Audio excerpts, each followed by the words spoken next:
Listen, it's been almost a year. Well, it has been a year, hasn't it? Yeah. Well, this time a year ago, we knew what the election result was. I don't know if we knew the official results, but we all didn't know what the composition of the government was going to be, and we certainly didn't know what the coalition agreements would be. So we were in an interesting state this time a year ago, and that was only a year ago. So much has happened in that time. There are some themes that have run over the last year. But I read a particularly interesting article on the last year. I actually got him on to talk about the Reserve Bank, but he's written another article that he will be happy to talk about. Dr Oliver Hartwich joins us now from the Business or the New Zealand Initiative. And welcome to the show, Oliver. I've just read your article about, it was published last week, but there's so much in it that is worth unpacking. Talking about a year in government under the new Prime Minister, Christopher Luxon, and your essential thesis is that he actually runs New Zealand pretty much like he ran Air New Zealand, and that is he's a corporate leader, almost not a politician. Is that your assessment? Pretty much so. But anyway, first of all, good morning, Michael. Great to be with you. Yeah, the piece I wrote was a reflection on Luxon's leadership style. And what triggered it was that we got the quarterly plan for the final quarter of the year just about a week ago with another, I don't know how many dozen action points and things that the government wants to tick off over that period. And this follows, of course, from previous quarterly plans and, of course, from the government's initial 100-day plan. And I thought, well, it would be worth reflecting on that because, okay, we know that governments around the world typically have 100-day plans, and they like to be judged on kind of ticking all the boxes from the 100-day plans. But to actually continue this practice and put quarterly plans in place, that is something I haven't really come across yet. I know that John Key liked to use KPIs, so key performance indicators, for his cabinet ministers. So that's not entirely new. I know there were other government leaders, prime ministers, presidents in history who like to take a bit more of a corporate approach. And I mentioned Jimmy Carter, I mentioned Tony Blair and that. But what Luxon's doing here seems to be something a little bit different. So the pace actually of change is something that I find quite impressive, and actually I would welcome that, because if you look back over the past year, and you mentioned, I mean, the election was last year, we only got the government towards I think mid or end November, because the coalition negotiations took a while. But when you look at actually what have they done, what have they achieved, what have they ticked off, that's quite impressive, actually. So basically, in the first 100 days, they got rid of a lot of the things that, nobody really liked from the previous administration. So they got rid of the new Resource Management Act, the Natural and Built Environment Act, and restated the IMA. They started the IMA reform process. They started massive education reforms. Simeon Brown took off on actually getting towards road pricing, road user charging.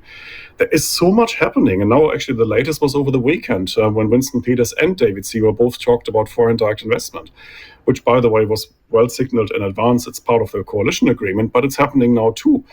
So my point really in the column was just to reflect on the speed and what kind of leadership this is we're getting from this government and, of course, from the Prime Minister.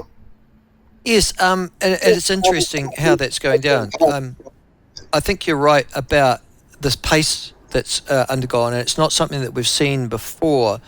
We probably have to go back, in actual fact, to the 80s and 90s to say, listen, we've been elected with a policy and a program, we've thought this out and getting enacted, because as a general rule, the people who slow you down are the public sector in Wellington, who've got, I won't say necessarily their own agenda, but certainly their own view of the world.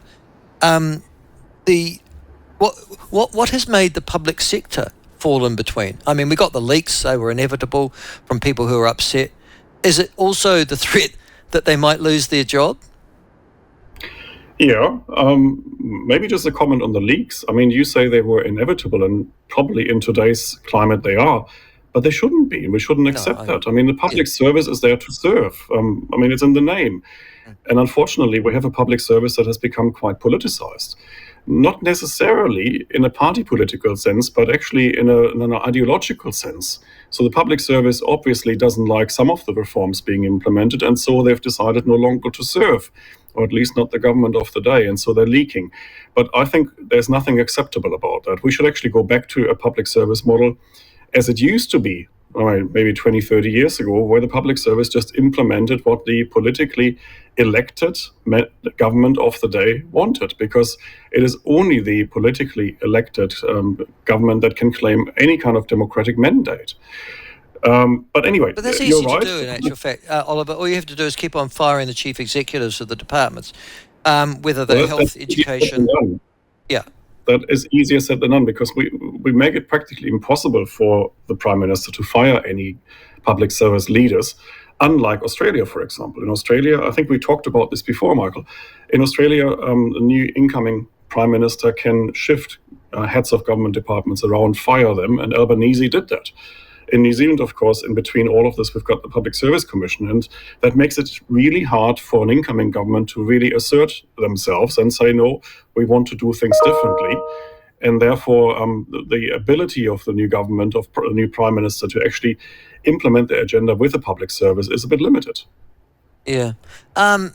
Listen, maybe the reform of the state SAC directors is something that is next on the agenda. You've also pointed out, though, with Luxon in particular, that, as you say, he makes a list and then he measures progress against that list. I guess that's fairly easy to do in your first year when you've got a pretty clear manifesto, detailed, and a relatively manifestoed coalition agreements with your partners as well. But that exercise, Oliver, must run out, mustn't it? You must run out of puff because you run out of things to do. Yeah, and that was one of the problems that I mentioned in the piece. The other thing that might derail the government is, of course, events. Harold Macmillan once said, events, dear boy, events, about the things that can actually derail a government. And that's true. So if we get a proper crisis, say another big earthquake or a tsunami or a global financial crisis or another pandemic, heaven forbid, that's when you actually see whether this management style that Luxon has will even work under these circumstances. So there are a few dangers really to that style of government. A, as you say, you might run out of things to do, hopefully not too soon, because I think there's a lot more that needs to be reformed in New Zealand. But then B, certainly the kind of events that might derail the government and actually take them off their agenda. The third risk is, of course, and that brings us back to the public service or the courts or maybe the media actually torpedoing some of the reforms and trying to derail them in that kind of way. But anyway, for the time being, after the first, nearly a year, I would give the government a bit of a tick of approval for that approach, because it has been a relatively short time. And yet they managed to introduce quite a few new policies, quite in bulk, really. And especially given our constraint, which is a 3-year electoral cycle, which I think is ridiculous, that is actually not too bad, because we know that realistically they can only really get stuff done in the first maybe 1.5, 2 years, and then we're straight going into the next election campaign. So this is the window now for them to actually get stuff done, and so far I think they're doing it.